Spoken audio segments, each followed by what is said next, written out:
Dalam Quran ni cerita Quran. Dalam Quran cerita Nabi Sulaiman ada 20,000 ekor kuda. Dan daripada 20,000 tu separuh kuda ada sayap. Kuda terbang. Kuda terbang betul. Punyalah. Berarti wujud betul kuda terbang Pegasus itu guys ya. Ada sayapnya itu. Dalam Al-Quran itu guys. Sebelumnya terima kasih untuk para dermawan di bulan ini. Terima kasih telah berdonasi dan menjadi member di channel ini. Semoga selalu diberikan rezeki yang berlimpah dan kesehatan. Amin ya robbal alamin. Halo, assalamualaikum warahmatullahi wabarakatuh. Kembali lagi di Indo React TV. Oke teman-teman semua, apa kabar kalian semua? Semoga sehat-sehat selalu ya guys ya. Dan kali ini kita masih lihat ceramah Ustadz guys. Di video kali ini kita masih reaction ceramah Ustadz Badlisa Alauddin lagi ya guys ya. Karena kalau kita mendengarkan ceramah ini kita banyak dapat pahala guys. Apalagi kalau kita menyebarkannya guys ya, menyebarkan kebaikan. Jadi jangan lupa sebarkan juga guys ya. Share juga ke teman-teman kalian, ke sosial media kalian guys ya, supaya tambah banyak pahala kita guys. Oke, kali ini kita mau lihat ceramah Ustadz Badlisa yang tajuknya ini guys. Nah ini ya, hebatnya Nabi Sulaiman ada 20,000 kuda, separuh daripadanya kuda ada sayap. Kuda ada sayap. Memangnya wujud apa ya? Kalau kuda ada sayap itu berarti Pegasus ya. Pegasus kalau nggak unicorn gitu ya. Unicorn kan yang ada tanduknya di depan kan. Kalau Pegasus nggak ada tanduknya guys. Dia ada sayap aja. Mitologi Yunani ya. Tapi nggak tahu kalau memang betul-betul wujud apa ya. Kuda yang ada sayapnya itu ya. Aku belum pernah tengok juga. Dan belum ada buktinya juga ya. Kalau itu wujud nggak tahu ya. Kalau ada hadisnya itu. Siapa tahu ada hadisnya kan bisa mind blowing lagi nih guys. Jadi seperti apa ceramah ini? Mungkin ada sesuatu yang harus kita ketahui dari ceramah ini ya. So langsung aja kita tengok ya ceramah Ustadz Badlisa Alauddin yang satu ini. Yuk. Indo React. Apa lagi kelebihan Nabi kita berbanding Nabi-Nabi lain? Yang saya ingat kita ni kalau nak kempen pun tak malu lah. Yang keduanya Nabi kita ni selain yang pertama dia punya kesabaran tinggi. Yang kedua dia ada kesanggupan untuk hidup serba sederhana. Walaupun dia dikelilingi dengan peluang untuk hidup mewah dan menjadi raja. Bukan ini Nabi Muhammad kayaknya ceritanya ini. Itu kelebihan Nabi kita. Maaf tuan-tuan sekalian, dalam ramai-ramai Nabi kita semua kenal dengan Nabi Sulaiman. Kita tak ada isu dengan Nabi Sulaiman. Kita sayang Nabi Sulaiman. Nabi Sulaiman ni memang seorang yang sangat hebat lah. Kalau orang Yahudi ada dua Nabi yang paling disayang, Nabi Daud dengan Nabi Sulaiman. Kalau di Jerusalem, kalau di Palestin, di Israel, kubur Nabi Daud, Nabi Sulaiman, Nabi Ibrahim. Dia tutup, jaga elok-elok. Semua agama boleh datang tengok. Kristian, Islam, Yahudi. Sebab tiga agama ni sayang Nabi yang sama. Respect lah. Kita kan jenis Nabi kita tak ajar benci korang. Nabi Musa, Nabi Harun, Nabi Sulaiman, sayang macam. Iya betul. Habis kita sedih lah, Nabi kita tak ada orang luar nak tolong sayang. Pakat kita sayang siang malam bagi kita. Kita sayangnya ke Nabi dia.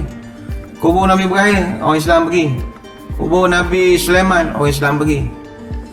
Cuma kubur Nabi Daud saja orang Islam tak dibenarkan masuk, duduk di pagar luar saja. Orang Yahudi masuklah ke dalam bangunan itu. Kenapa ya?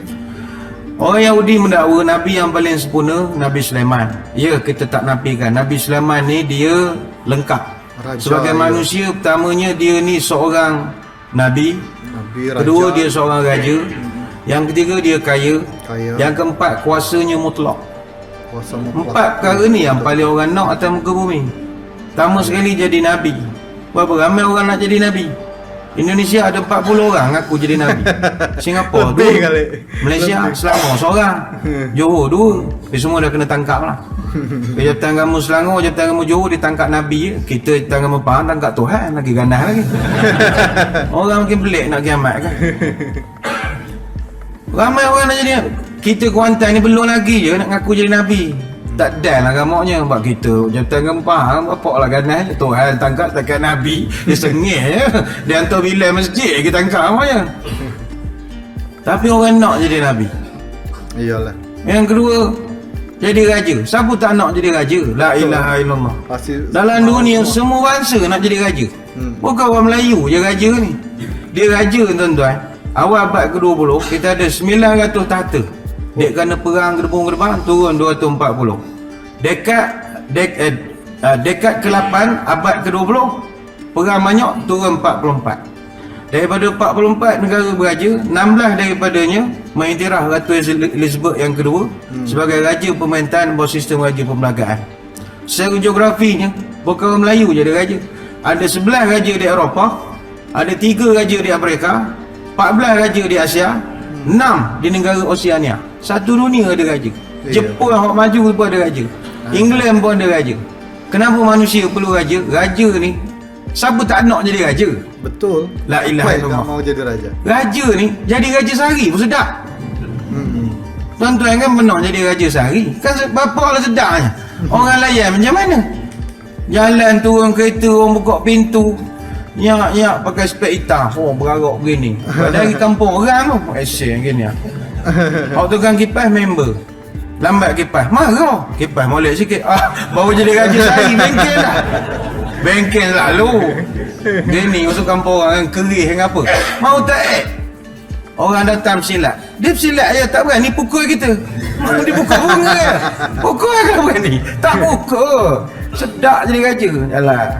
Kalau zaman dulu naik tandu, zaman 70-an, sekarang ni orang malas nak mikul berat-berat. Dulu naik tandu ni Ya jalan betul, begini. dulu naik tanda ya. Naik duduk atas pelamin, datang orang ambil gambar, tabur itu, tabur ini. Bayang kalau itu baru jadi sehari raja. Bayang kalau tuan-tuan jadi 30 tahun jadi raja. Apa perasaan? Mau tak suka? Suka jadi raja. Dia sekarang ni ramai orang ni nak ngaku-ngaku keturunan raja. Silalah. Mengaku sekadar nak kumpul salah silah tak ada hal. Tapi tak payahlah sampai nak report polis nak minta jadi raja, tak ada dah. Lepas tahun 1957 sejarah hanya tinggal sejarah. Selepas tahun 1957 semua raja-raja dah sign perjanjian persekutuan.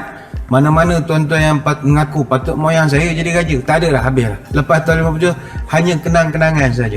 Bawa ke mana pun takkan menang. Cerita dulu biarkanlah dulu. Dulu hanya untuk cerita anak cucu sajalah. Bagi bangga pada mereka. Nak main cerita hai dulu tuan-tuan, bila nak selesai? Hai dulu ni benda-benda tak selesai. Saya kalau cerita hai dulu, nenek saya anak dara tu zaman dulu. Kalau cerita hai dulu lah, tok saya dulu anak dara. Kalau nak cerita hai dulu lah, habis tok tu tak tok lah. Begitu. Nak cerita tak ada benda. Raja. Orang Melayu memang bahasa kena beraja. MIB, Melayu Islam beraja. Bahawa orang Melayu kalau dia tak ada raja, semua perangai macam raja. Lagi masalah. Betul. Itu karena dan kan masing-masing ada. Sebabnya kalau orang-orang Melayu itu harus punya raja ya. Karena perangainya macam raja semua. Goh keturunan masing-masing. Yang ni Panglima Pancung tak bertanya, yang ni keturunan Panglima Lempang tak bertanya. Dia semua keturunan gana-gana. Akhirnya semua jadi bengkel, tak tentu arah.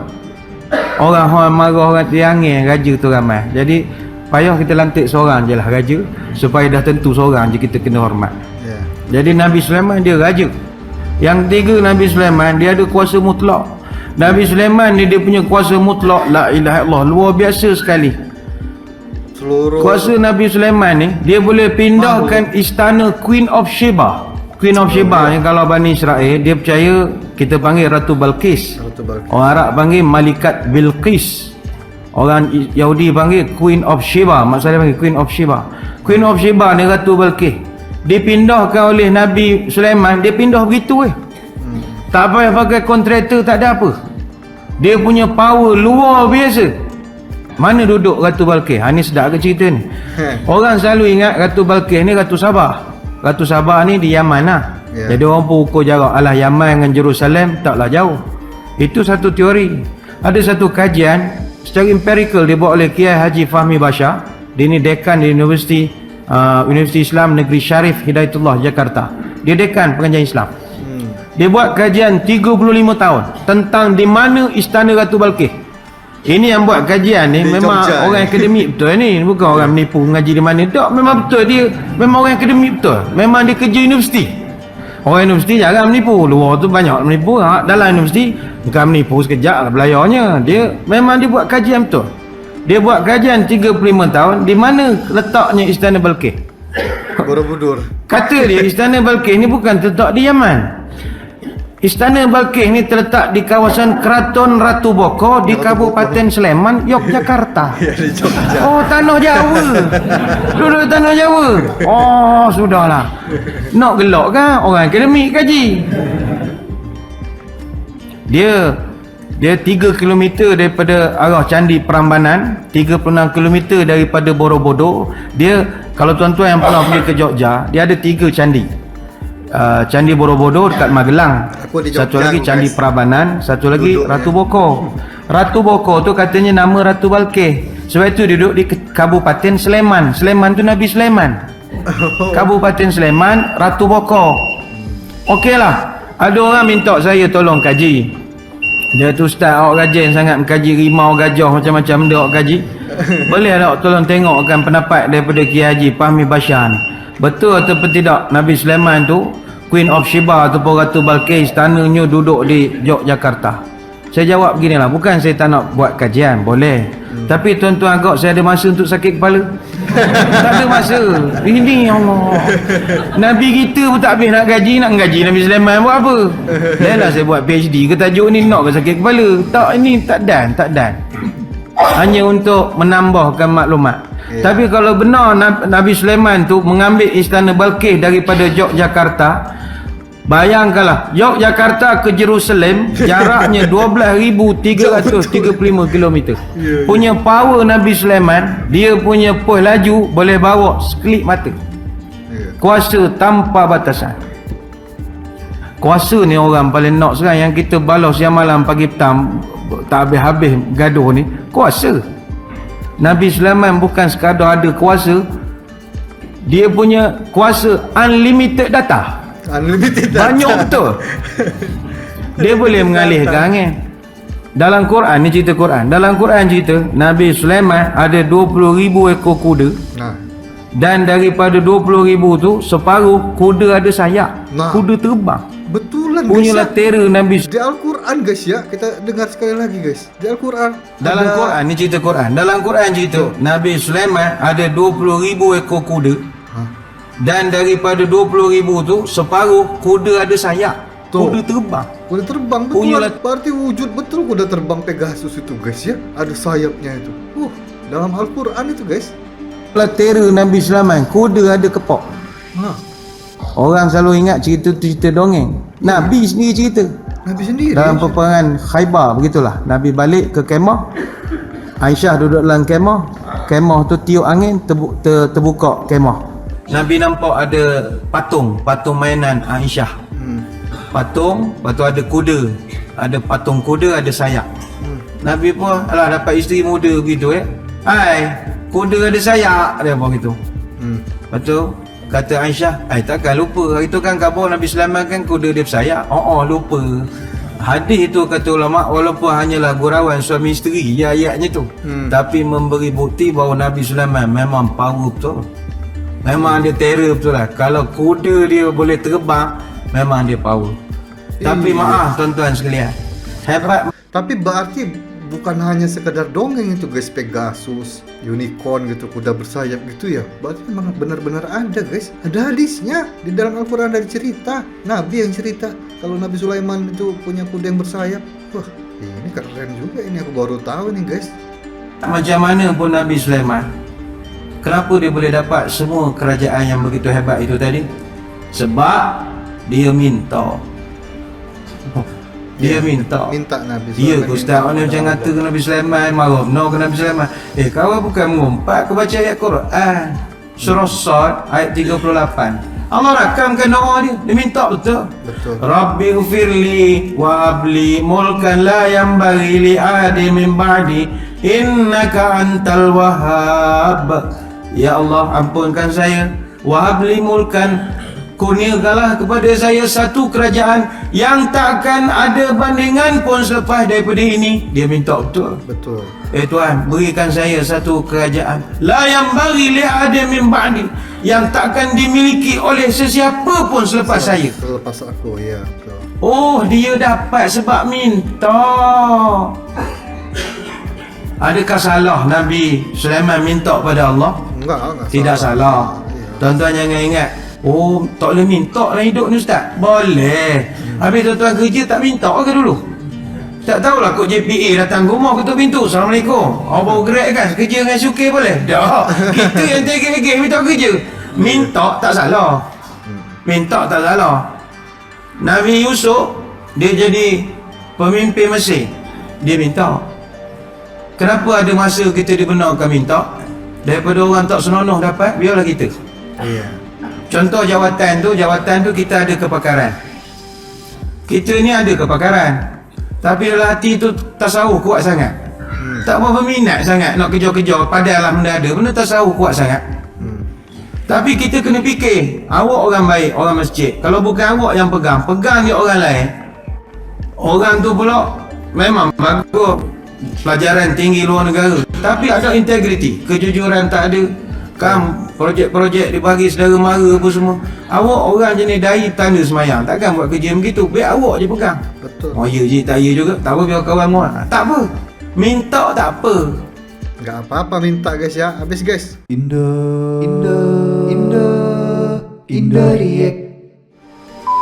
Nah itu dia guys ya, sudah kita dengar sendiri apa Ustadz Badlisah tadi cakap ya, ceramah Ustadz Badlisah tadi tentang Nabi Sulaiman betul-betul punya kuda yang ada sayapnya guys. Nah itu yang mau aku bahas, itu ternyata memang ada Pegasus itu guys ya, zaman Nabi Sulaiman. Setengahnya berarti kan 20.000 kudanya Nabi Sulaiman tadi, setengahnya berarti 10.000 guys. 10.000 kuda yang bersayap.